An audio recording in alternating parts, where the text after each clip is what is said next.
नमस्कार। छत्तीसगढ़ की तमाम अहम खबरों के साथ आपके साथ मैं कमरुद्दीन खान हाजिर हूं। इस वक्त की बड़ी खबर कोंडा गांव से आ रही, जहां पर बल प्रयोग कर जाम खुलवाया गया है। जी हां, 8 घंटे बाद ये हाईवे खुलवाया गया। अधिकारियों और किसानों के बीच बात नहीं बनी। पुलिस ने लाठियां भी भांजी। पुलिस ने बल प्रयोग कर किसानों को नेशनल हाईवे से हटा दिया। लाठीचार्ज में कई किसान घायल हुए हैं। घायल जवानों को केसकाल अस्पताल में भर्ती कराया गया, जहां उनका इलाज चल रहा है। किसान कल उग्र आंदोलन कर सकते हैं, क्योंकि उनको जबरन यहां से हटाया गया, बल प्रयोग करके हटाया गया। धान खरीदी नहीं होने से किसानों में गुस्सा है, नाराजगी है और 8 घंटे बाद आखिरकार खुल गया है हाईवे का जाम। ज्यादा जानकारी के साथ कोंडा गांव से हमारे सहयोगी विवेक जुड़े। विवेक, क्या ताजा जानकारी है आपके पास? क्या स्थिति है वहां पर फिलहाल? किसानों का गुस्सा ठंडा हुआ या नहीं? देखिए कमरुद्दीन, एक चीज बताना चाहूंगा कि जिस तरीके से किसान लगातार आंदोलन कर रहे हैं और ये उस समय से चालू हुआ है इनका, जब उन्होंने धान खरीदी शुरू की थी, प्रदेश सरकार ने जब घोषणा की थी, उसके बाद से धान खरीदी जो शुरू हुई थी, उस समय से जो अवस्थाएं चल रही थी उसको लेकर किसानों ने लगातार शिकायतें की थी। पर सबसे बड़ी बात इसमें बता दूं कि जिला प्रशासन की कहीं ना कहीं लापरवाही है, जिसका नतीजा आज किसानों का आंदोलन को देखने को पड़ा और आखिरकार में किसानों को प्रशासन की लाठी का मार भी झेलना पड़ा है। और अभी तो फिलहाल जो किसान हैं, जो घायल हैं, वो किसी तरीके से अपना इलाज करवा रहे हैं। पर कहीं ना कहीं ये है कि इनका किसानों का जो गुस्सा है और जन आक्रोश, जो कहना चाहिए कि अन्नदाताओं का जो आक्रोश है, वो कल कहीं से कहीं देखने को मिलेगा। क्योंकि जिस तरीके से किसान सिर्फ एक जायज मांगों को लेकर अड़े हुए थे कि सरकार ने जो धान खरीदी के लिए जो तारीख तय की थी, उस समय बारदाना नहीं था और आज बारदाना उपलब्ध कराने की बात कर रही, पर बारदाना उपलब्ध नहीं हुआ है और धान खरीदी का तारीख वो बढ़ा नहीं रही है। तो कहीं ना कहीं किसानों को नुकसान हो रहा है। तो किसानों की दो मांग थी कि बारदाना उपलब्ध कराया, धान खरीदी केंद्र को धान खरीदी की जो तारीख है वो बढ़ाया जाए। और विवेक, एक सवाल ये कि अधिकारियों और किसानों के बीच जो बातचीत थी वो बेनतीजा रही, तो क्या कोई जनप्रतिनिधि, कोई मंत्री, कोई विधायक इसमें आश्वासन देने पहुंचा किसानों को? क्योंकि यहाँ बलपूर्वक जबरन किसानों को हटाया गया है। कमरुद्दीन, एक चीज बताना चाहूंगा कि जिस तरीके से 2 दिन से लगातार किसान आंदोलन पे कर रहे हैं, तो कोई जनप्रतिनिधि तो वहां तक पहुंचा नहीं। हाँ, ये था कि जिला प्रशासन की ओर से जो सबसे बड़े अधिकारी होते हैं, कलेक्टर, वो भी किसानों से मुख मोड़ते नजर आए, वो भी आज तक वहां नहीं पहुंचे। और किसानों ने इस चीज को लेकर बड़ा आक्रोश व्यक्त किया था कि कलेक्टर निर्माण कार्यों पे, ठेकेदारी पे ज्यादा ध्यान दे रहे हैं, किसानों पे लेकर नहीं। और जहां भी आंदोलन हुआ, कल चाहे उन्होंने बही गांव पे आंदोलन किया था या आज केसकाल पे, सिर्फ एसडीएम ही वहां पहुंचे और एसपी पहुंचे।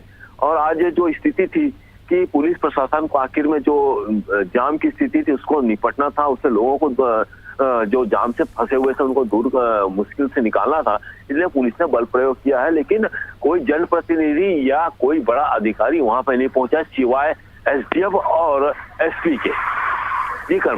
चलिए विवेक, बहुत बहुत शुक्रिया आपका। तो विवेक ने बताया कि किसानों की 2 जायज मांगे हैं। बारदाना जिसकी कमी है उसकी मांग कर रहे हैं। साथ ही साथ आपको बता दें कि 20 फरवरी आखिरी तारीख है और 19 फरवरी तक का टोकन सबको मिला है।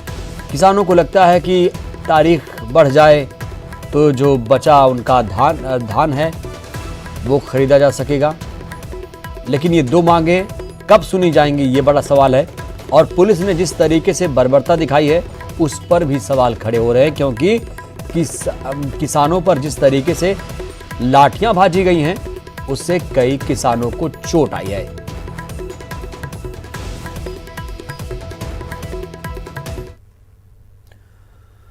महासमुंद में किसानों ने समर्थन मूल्य में होने वाली धान खरीदी की तारीख को बढ़ाने की मांग को लेकर किसानों ने कलेक्ट्रेट का घेराव किया।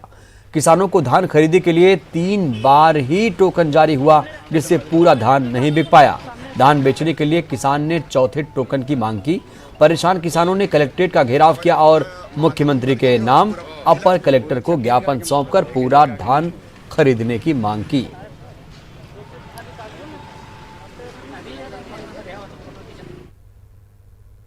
कवर्धा दौरे पर गए प्रदेश के कद्दावर मंत्री मोहम्मद अकबर को किसानों के विरोध का सामना करना पड़ा। धान खरीदी से परेशान किसानों ने मंत्री के सामने जमकर नारेबाजी की। मंत्री के गाड़ी को घेर कर समाधान निकालने की मांग की। किसानों से घिरे मंत्री किसी तरह का ठोस जवाब नहीं दे पाए। किसानों ने मंत्री को जमकर खरी खोटी सुनाई। कांकेर में भी धान खरीदी को लेकर किसानों में भारी आक्रोश देखने को मिला। किसानों को खरीदी केंद्र से टोकन मिलने के बाद भी धान की खरीदी नहीं हो रही है, जिसकी वजह से आक्रोशित किसानों ने चक्का जाम कर दिया। जिले में अभी भी 8 से 10 हजार किसानों को धान बेचना है। जिले में बारदाने की कमी के चलते भी धान की खरीदी प्रभावित हो रही है। बारदाना के अनुपलब्धता को बता करके हमारा धान खरीदी नहीं किया जा रहा है और गेट को ताला लगा दिया गया है, जिसको अंदर घुसाने भी नहीं दिया जा रहा है। तो कल से खरीदी नहीं हो रही है। हम सर 2 दिन से यहाँ पे धान पे रखे हैं यहाँ पे, और जिसके चक्कर में हमें बहुत सारा दिक्कत परेशानी को सामना करना पड़ रहा है। अब हम यहाँ पे हमारा प्लस धान का देख रेख कौन करेगा, कैसा क्या है, ये सब चीज़ परेशानी आ रही है। ये बारदाने नहीं होने के कारण खरीदी में प्रभाव पड़ा है। अभी प्रयास कर रहे हैं हम लोग बारदाने व्यवस्था करने की, उसके बाद धान की खरीदी की जाएगी। तो बारदानों की कमी और धान की खरीदी नहीं होने से मुंगेली में किसानों ने मुंगेली रायपुर मार्ग को घंटों जाम रखा। किसानों के चक्का जाम से सड़क के दोनों ओर गाड़ियों की लंबी लंबी लाइन लग गई। तस्वीरें आप देख रहे हैं। किसानों को समझाने के लिए तहसीलदार और टीआई भी पहुंचे। किसान कांग्रेस के नेता हेमेंद्र गोस्वामी ने कहा, सरकार किसानों का पूरा धान खरीदेगी, किसानों को किसी तरह की चिंता करने की जरूरत नहीं। बाद में किसानों ने अपना चक्का जाम वापस लिया। पंजीयन क्रमांक नवागांव सोसाइटी 14 तारीख से टोकन कटा है। 14,000 बोरी अभी तक के किसी का धान खरीदी नहीं हो रहा है। सब टोकन लिए किसान भटक रहे हैं। वहां पर अंदर जाने नहीं दे रहे गाड़ी को। हम सब अपनी अपनी गाड़ी कल वापस लेकर गए हैं। आज भी वही स्थिति है। शासन कुछ भी नहीं कर रहा है। किसानों का धान की खरीदी में जो समस्याएं आ रही है, उसके लिए किसान लोग जो है आंदोलन किए हुए हैं, चक्का जाम किए हुए थे। जिसकी जानकारी मिली तो जिला प्रशासन और प्रशासन के सभी लोगों ने उसको तत्परता से लेते हुए बुंदेली जो पंचायत है उसमें खरीदी करने के धान संग्रहण केंद्रों पे वहाँ पर जा करके उनको पर्याप्त मात्रा में बोरा अवेलेबल कराने की बात हुई, जिसमें जितने भी टोकन कटे हुए हैं उन सभी किसानों का बोरा उपलब्ध कराने की बात होने पर किसानों ने अभी आंदोलन जो है खत्म करने की बात कही है। कल जो है बारदाना कुछ किसानों का बांटने से रोका गया था, इसके कारण आज दबाव ज़्यादा बढ़ गया था। उस अनुपात में बारदाना उपलब्ध ना होने से किसान नाखुश थे। तो बारदाना बेमित्रा में धान के किसान सड़क पर उतर आए। धान खरीदी केंद्रों में बारदाना नहीं होने से किसानों में गुस्सा आए।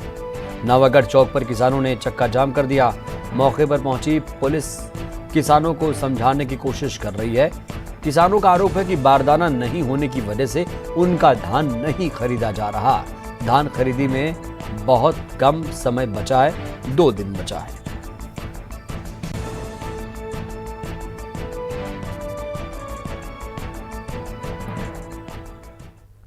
तो धान खरीदी को लेकर अब महज 2 दिन बचे हैं। ऐसे में बालोद जिले के 110 धान खरीदी केंद्रों में से ज्यादातर खरीदी केंद्रों में अब भी तकरीबन 20% या कहीं कहीं पर उससे भी ज्यादा किसान अभी तक अपना धान नहीं बेच पाए।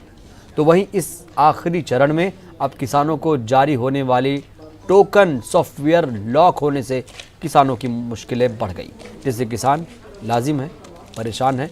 किसान अपनी समस्याओं को लेकर स्थानीय जिला प्रशासन को ज्ञापन सौंपकर इस समस्या का समाधान करने की गुहार लगा रहे हैं। ये हमारा 149 कुंटल मेरा व्यक्तिगत का धान बचा है। 149 कुंटल धान बेचने बाकी है।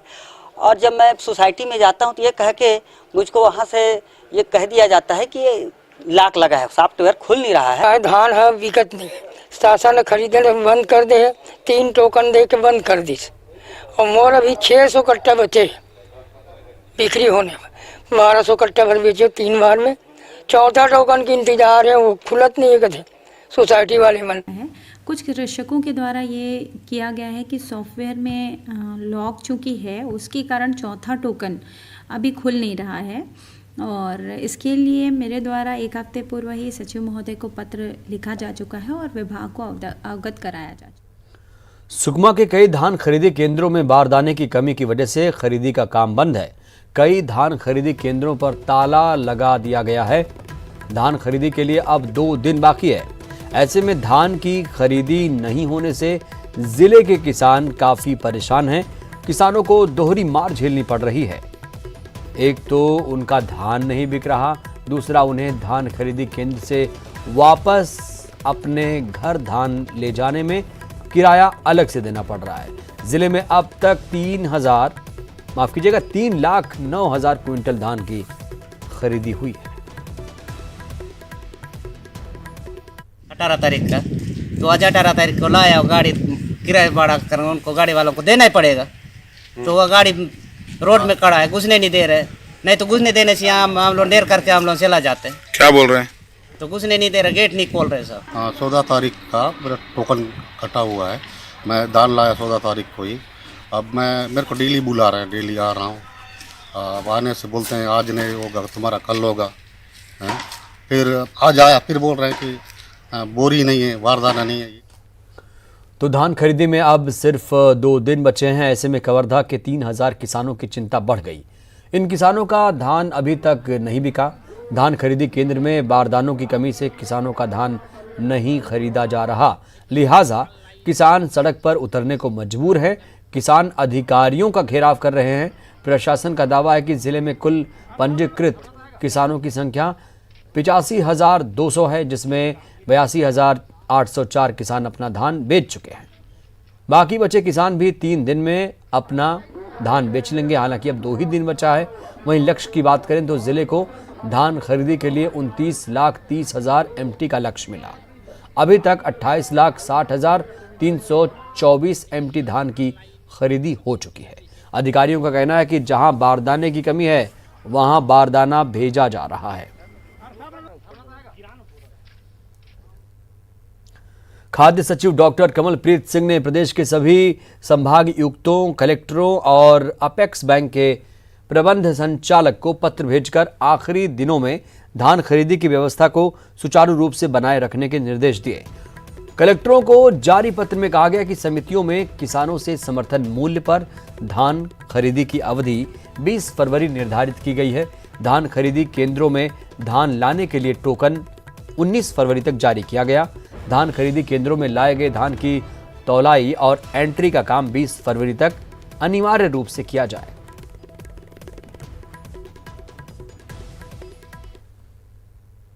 फिलहाल वक्त एक छोटे से ब्रेक का।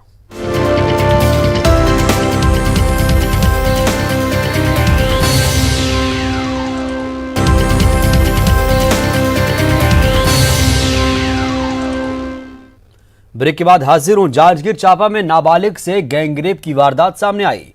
नाबालिग ने शिकायत दर्ज कराई है। 6 आरोपियों के खिलाफ शिकायत दर्ज कराई गई है और सभी 6 आरोपी फरार हैं।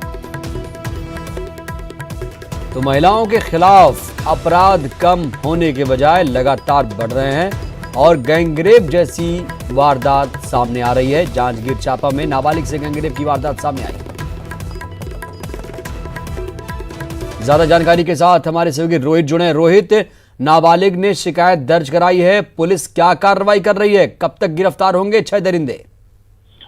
जी देखिए कमरुद्दीन, मामला काफी गंभीर है क्योंकि जो नाबालिग है जिसके साथ दुष्कर्म हुआ है उसके साथ मुंबई में भी दुष्कर्म हुआ था और वह दुष्कर्मियों के चंगुल से बच करके अपने घर जा रही थी।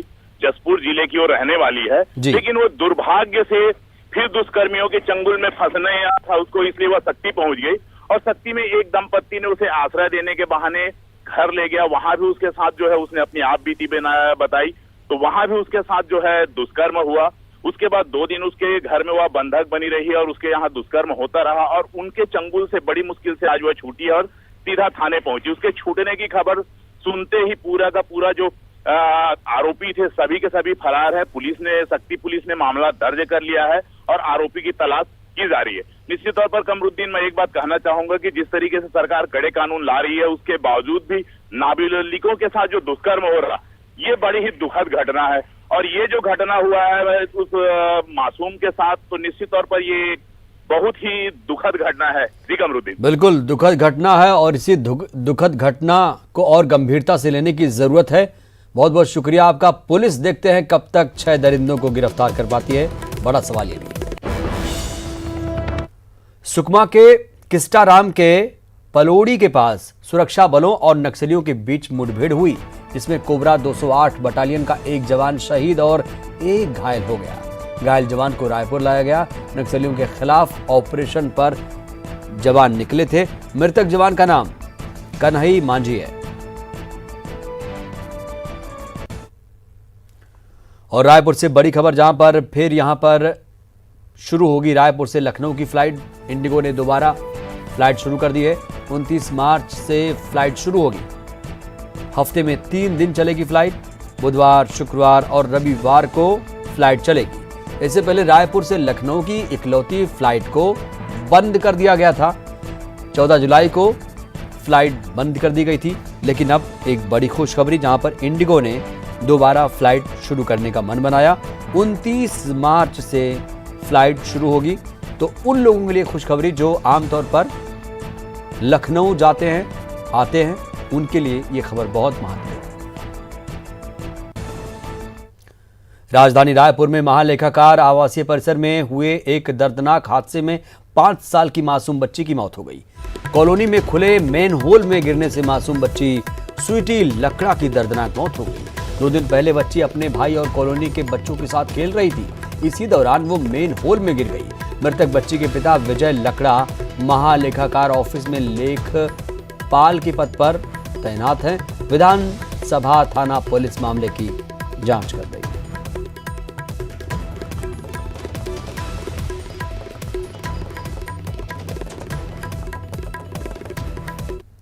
राजधानी के महालेखाकार आवासीय परिसर में बड़ी लापरवाही के चलते एक मासूम की मौत हो गई। जिस तरह से उसी स्थल में हैं हम, घटना स्थल में, जहां पे मासूम बच्ची यहां पर पहुंची हुई थी और खेल के दौरान जिस तरह का बड़ा हादसा यहां पर बच्ची के साथ हुआ और बच्ची की मौत जो है वो मेन होल में गिरने से हो गई। और इस दौरान बताया जा रहा है कि बच्चे जो है वो इसी क्षेत्र में खेल रहे थे और बच्ची का नाम जो है स्वीटी लाकड़ा बताया जा रहा है। और जिस तरह से जब घटना हुई तो इसकी सूचना जो है बच्ची के भाई ने अपने परिजनों को दी, लेकिन निकालने में देरी हो गई। अभी ये गटर आपको जिस तरह से बंद दिखाई दे रहा होगा, लेकिन ये पहले खुला हुआ था, जिसमें इसके मेंटेनेंस करने वालों की यहाँ पर लापरवाही है। क्योंकि जिस तरह से ये पूरे मेंटेनेंस की जिम्मेदारी जो है वो PWD विभाग की होती है, वहाँ के अधिकारियों की होती है, लेकिन यहाँ पर गंभीर लापरवाही बरती गई। इसे खुला ही छोड़ दिया गया और एक मासूम की यहाँ पर मौत हो गई। फिलहाल पुलिस ने इस मामले में मरकायम कर लिया है और मामले की जांच जारी है। कैमरा पर्सन रोहित श्रीवास्तव के साथ देवव्रत भगत, न्यूज़ 18 रायपुर। फिलहाल इस बुलेटिन में इतना ही, लेकिन ताज़ा तरीन खबरों के लिए आप देखते रहिए न्यूज़ 18 मध्य प्रदेश छत्तीसगढ़। नमस्कार।